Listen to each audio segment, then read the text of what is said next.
मेरे अजीजों, जब हम मसीह में आ जाते हैं तो मसीह में आने के बाद जब हम मसीह को अपना शख्सी निजात दहिंदा कबूल करते हैं, जब मसीह की पहचान में हम बढ़ना शुरू होते हैं, तो चंद चीजें बड़ी जरूरी होती हैं जो हमें करना वाजिब है।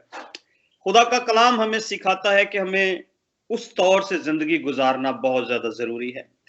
अगर हम मसीह को पहन लें, मसीह में आ जाएं और बपतिस्मा ले लें, मसीह को अपना शख्सी निजात दहिंदा कबूल कर लें, अपना सेवियर, अपना मुनज्जी कबूल कर लें, और फिर वापस उन्हीं बातों, जो पुरानी बातें हैं, पुरानी इंसानियत है, दुनियादारी के काम में अगर हम उसी में जाते हैं, तो फिर हमारी जिंदगी को मसीह के दिए गए कफारे से या मसीह की निजात से, की गई निजात से कोई फायदा नहीं होगा। इसलिए पौलुस रसूल जो है वो रोमियो को जब लिखता है खत, तो क्या कहता है उनको? 12वें बाब की दूसरी आयत है और उसमें वो लिखता है, और इस जहान के हम शक्ल ना बनो, बल्कि अकल नहीं हो जाने से अपनी सूरत बदलते जाओ, ताकि खुदा की नेक और पसंदीदा और कामिल मर्जी तजर्बे से मालूम करते रहो। मेरे शिशो, जब हम मसीह में आते हैं तो हम एक तजर्बा, एक एक्सपीरियंस हासिल करते हैं। जैसे जैसे हम मसीह में बढ़ते हैं, हम सीखते हैं। खुदा का पाक रूह जो है वो खुदा की शख्सियत को, यानी मसीह की शख्सियत को हमारे ऊपर जाहिर करता जाता है, खुदा के कामों को जाहिर करता जाता है, खुदा के दिल की तह की बातों को भी निकाल के ले आता है और हमारे ऊपर जो है वो उनको रिवील करता है, जाहिर करता है। तो यहां पर पौलुस रसूल नसीहत करते हुए ये बात कहते हैं कि इस जहान के हम शक्ल ना बनो। इस दुनिया में तो आप रहते हैं, इस दुनिया के अंदर आपने रहना भी है जब तक मसीह नहीं आता, जब तक वो जो है वो हमें लेने नहीं आता, हमें इस दुनिया में जिंदगी गुजारनी है। लेकिन वो कहता है कि जब तुम दुनिया में रहते हो तो इस दुनिया की शक्लो सूरत इख्तियार ना करो। यानी आपको जमीन का नमक कहा गया है। कलाम मुकद्दस में मत्ती रसूल की अंजील में लिखा गया है कि तुम दुनिया का जो है वो नमक हो, you are the salt of the world. तो उसमें लिखा है कि नमक की खासियत यह है कि उसका अपना टेस्ट होता है, उसके अंदर अपनी एक जो है वो तसीर होती है उसके टेस्ट की, उसका टेस्ट जो है वो नमकीन होता है। तो मेरे जीजो, ये बात याद रखे कि नमक जिस भी सब्जी में डाला जाए, सालन में डाला जाए, जिस भी जगह पे उसको डाला जाता है या यूज किया जाता है, रखा जाता है, उसका स्पेसिफिकली अपना टेस्ट होता है।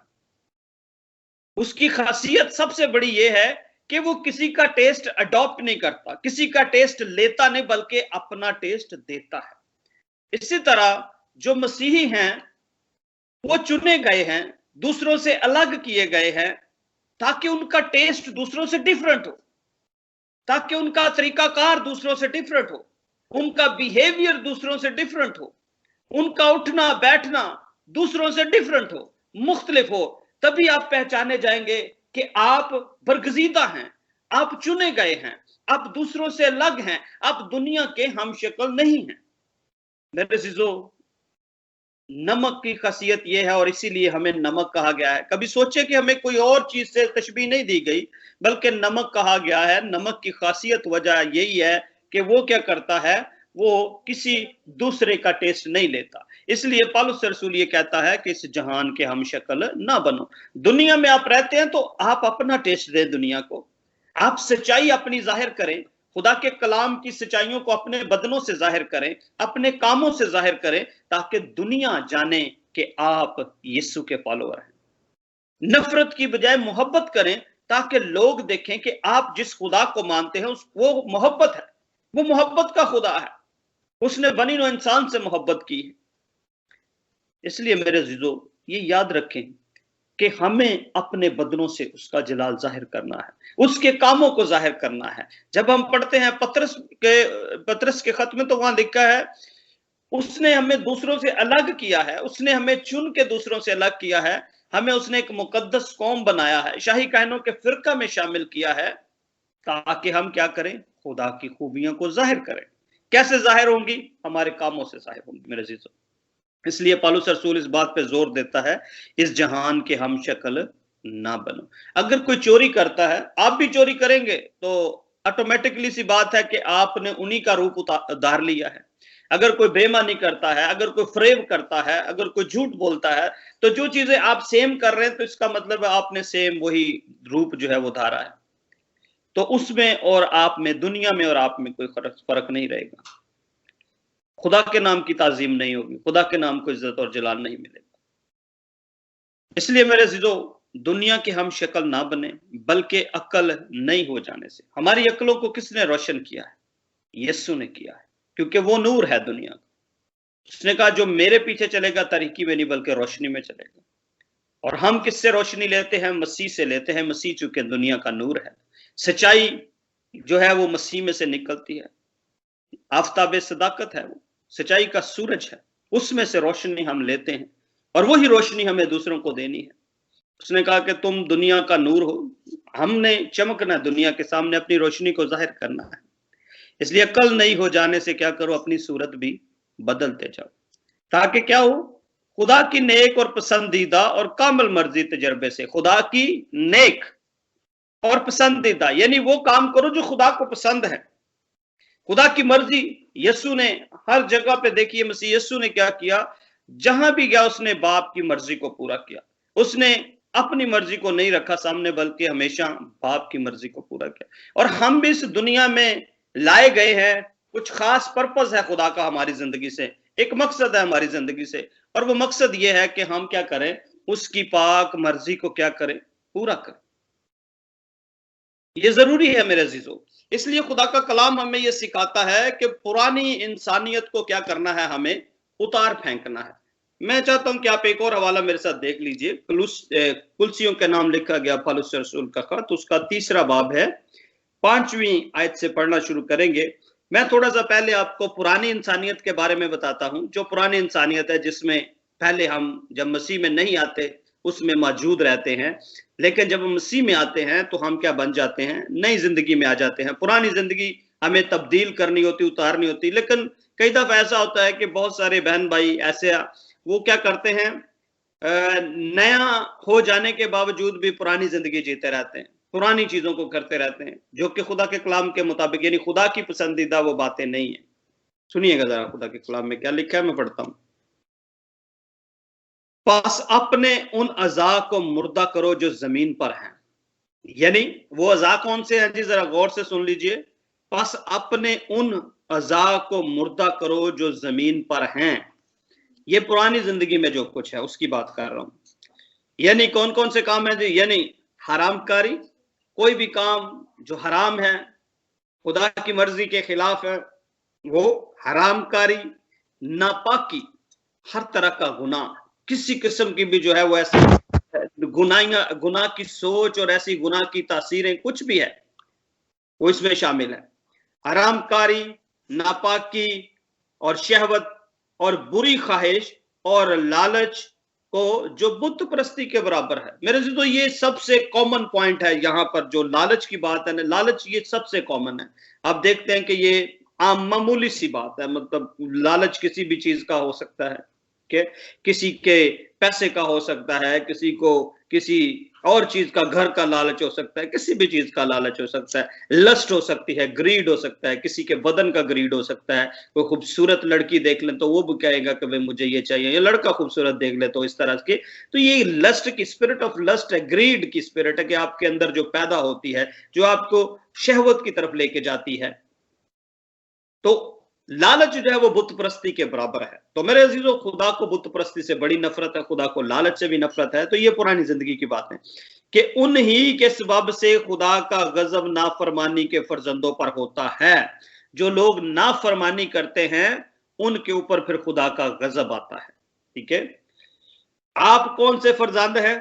आप बरगज़िदा खुदा के फर्जंद हैं। ठीक है जी, आप नाफरमानी के फर्जंद नहीं है, लेकिन जब हम खुदा का हुक्म नहीं मानते तो फिर हम नाफरमान हो जाते हैं। ठीक है जी, याद रखिए, जब हम खुदा के हुक्म को नहीं मानते, इस कलाम को नहीं इसके मुताबिक चलते, तो हम नाफरमान होते हैं। तो क्या लिखा है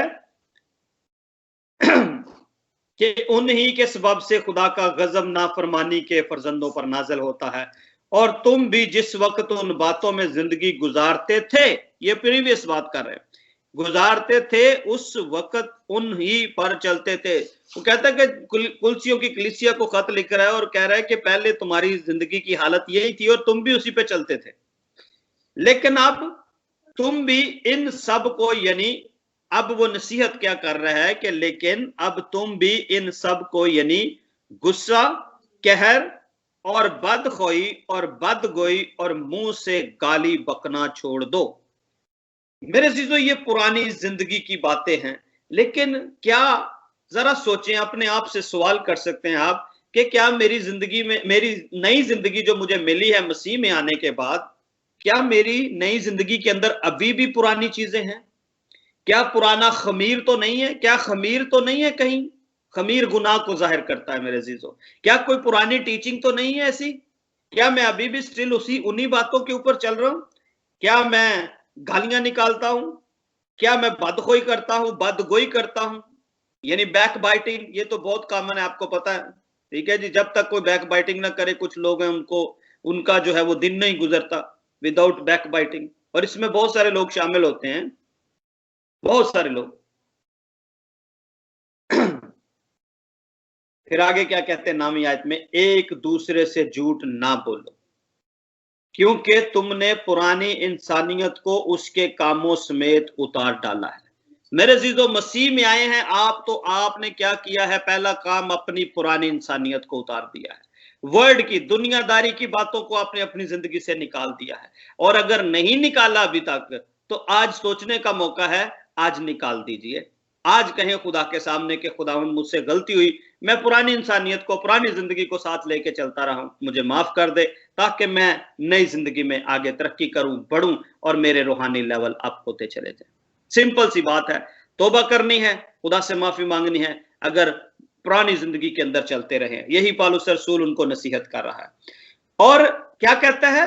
नई इंसानियत को पहन लो। सिंपल सी बात है, पुरानी उतार दो, नई वाली जो है वो पहन लो, जो मार्फत हासिल करने के लिए अपने खालिक की सूरत पर नई बनती जाती है। Praise the Lord. वहां ना यूनानी रहा, ना यहूदी, ना खतने, ना मख्तूनी, ना वैशी, ना सूती, ना गुलाम, ना आजाद, सिर्फ मसीह सब कुछ और सब में है। यानी यीशु मसीह हमारे सामने जो है वो रोल मॉडल है, और यीशु के अलावा और कुछ भी नहीं है। बस आगे 12वें आयत में क्या लिखते हैं? बस खुदा के बरगजीदों की तरह जो पाक और अजीज हैं। मेरे अजीजों, खुदा का कलाम हमें सिखाता है, पाक बनो जैसा तुम्हारा बुलाने वाला पाक है। जब हम खुदा के बरगजीदा कहलाते हैं, बरगजीदा इंग्लिश में कहते हैं इलेक्टेड वन, जिनको खुदा ने इलेक्ट किया है या जिनको खुदा ने चुना है, उनको बरगजीदा कहा जाता है। तो क्या कहता है? बस खुदा के बरगजीदों की तरह जो पाक और अजीज हैं, जो पाक भी हैं और अजीज है खुदा को। दर्दमंदी उनके अंदर क्या है जी? दर्दमंदी और मेहरबानी और फरोतनी और हिलम और तहम्मुल का लिबास पहनो। ये अगर आप जब रूह के फल पढ़ते हैं, तो जो रूह का फल है ना, ये सारी खसूसियत उसी के अंदर आती है। ठीक है जी?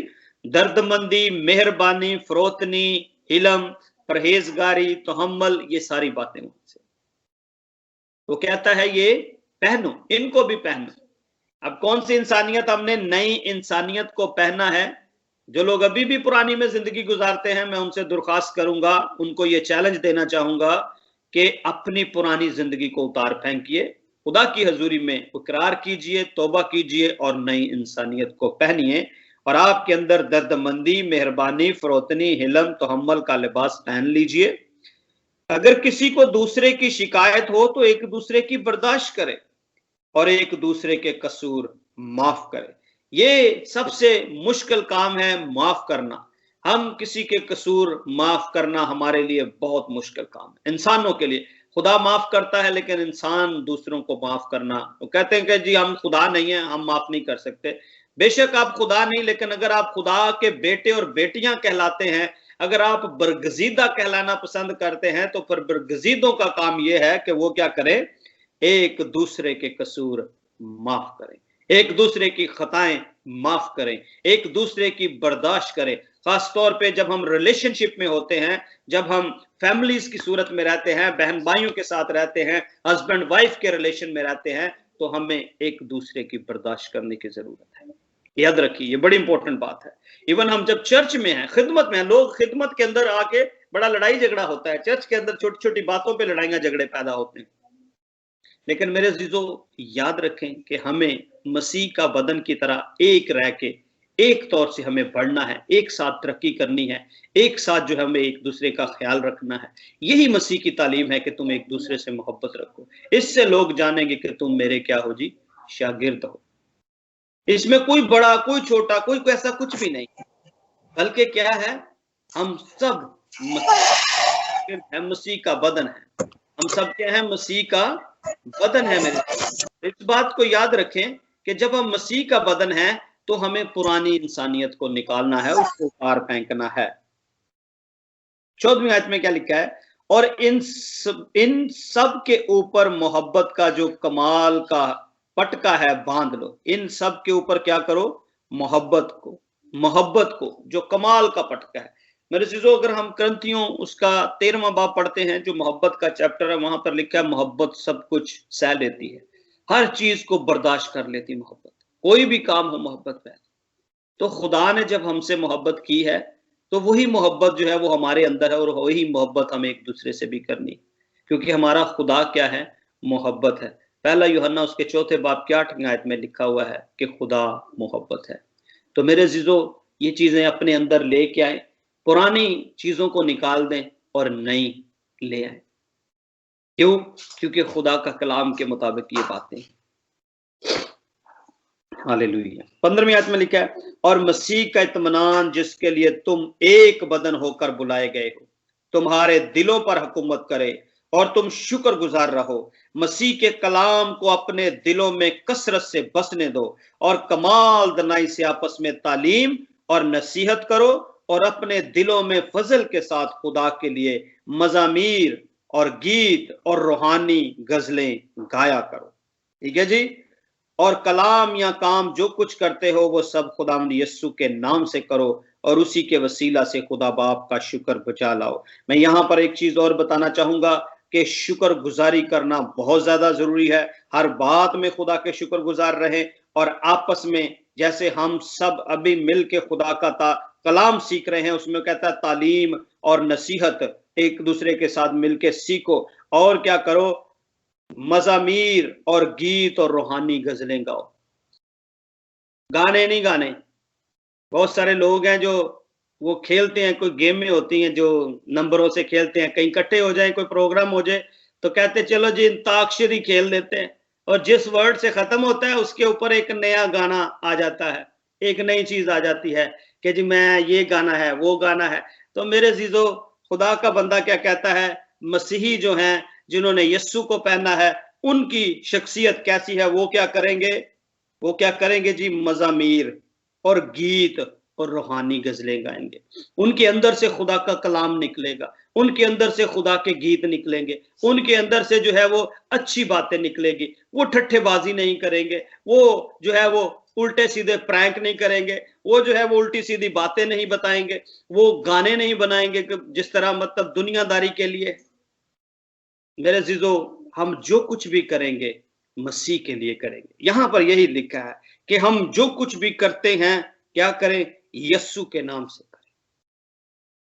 क्यों? क्योंकि मसीह जो है वो हमारा रोल मॉडल है, मसीह के हम पीछे चलते हैं, और मसीह ही हमारा निशान है, उसी की तरफ हम जा रहे हैं, और वही हमारा धुला है, वही हमारा खुदा है, वही हमारी जिंदगी को संभालने वाला है, क्योंकि उसने कहा मैं दुनिया के आखिर तक तुम्हारे साथ हूं, और वही बाप के पास बैठकर दाहिने हाथ की तरफ हमारी शिफायत करता है। आइए मेरे अजीजों, आज इस बात का इकरार करें खुदा की हजूरी में कि हमें क्या करना है, हमें अपनी पुरानी इंसानियत को उतार फेंकना है, और सिर्फ यीशु को तकते रहना है। इब्रानियों 12वें बाब की 2री आयत में लिखा हुआ है कि ईमान के बानी और कामल करने वाले यीशु को तकते रहे, वो आपको कामल करेगा, वो आपको कामलियत की तरफ लेके जाएगा, परफेक्शन की तरफ लेके जाएगा। आप परफेक्ट बनेंगे तब जब आप यीशु पे निगाह रखेंगे, और जब यीशु आएगा, उसकी आमद होगी, तब हम कंप्लीटली परफेक्ट हो जाएंगे। इस दुनिया में रहते हुए हम खता कर सकते हैं, हमसे गलती हो सकती है, लेकिन ये याद रखें मेरे अजीजों, यीशु हमें परफेक्ट करने के लिए आता है। यीशु जो है वो हमें परफेक्शन की तरफ लेके जाता है। अपनी निगाहें उस पे रखनी है। इसलिए मेरे अजीजों, यीशु को फॉलो कीजिए, यीशु को पहनिए, यीशु के साथ चलिए, और यीशु जो है वो आपको जो है आपके नए लेवल जो हैं वो रूहानी लेवल आपके बदलते जाएंगे, आप उसमें बढ़ते जाएंगे, आप उसकी पहचान में बढ़ते चले जाएंगे।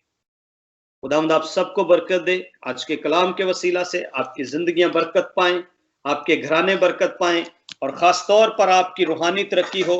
हमारा मकसद ये है कि हम जो कुछ खुदा के कलाम में से सीखें उसको अपनी जिंदगी के ऊपर अप्लाई करें, उसको अपनी जिंदगी के अंदर प्रैक्टिकल तौर पे लेके आएं, ताकि हम सिर्फ जो है वो नाम से खुदा की ताजीम करने वाले ना हो, सिर्फ होंठों से उसकी ताजीम करने वाले ना हो, बल्कि क्या हो, बल्कि हमारे जो दिल हैं वो भी खुदा की ताजीम करे, बल्कि हमारे अंदर से खुदा की ताजीम उठनी चाहिए। हमारे ना सिर्फ होंठ करें, बल्कि हमारा बदन कंप्लीटली तौर पे हर चीज जो है वो खुदा की ताजीम करे।